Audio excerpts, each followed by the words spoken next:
Buli ni ina niya Pinky. Klase man na raraking piyapar iyakan mo yun. Bagalawa na yun. Sarig-sarig ning tindos. Isos. Pagtunong daw. Mana Marco si Jomar ni mana? Buli ni na mo magtunong ganing kauungar baka. Nanay, ijat mo man lamang si Jomar. Sabi mo gain na mga nindo. Nagapariyag ako dahil sa kiya. Minapatiyaw na nga ginawa manay. Alam mo manay, sa buhay na to, perminang kaakibat yan ng mga hapdos na yan. So, there is going to be a hit in our lives that arrogance and noise just cannot handle. So, pag nag-abot yun, magdasar ka.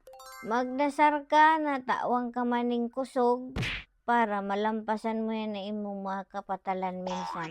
Aram mo man ay may mo na pagparpiliton ang maipwede. Yung mga tahong nawawara sa buhay nato, pigahari talaga siya ning universe para i-redirect kita sa tamang taho. Nagigets mo? Aram mo pati, may ikayang burungunin kung sinong taho ang namamati mo.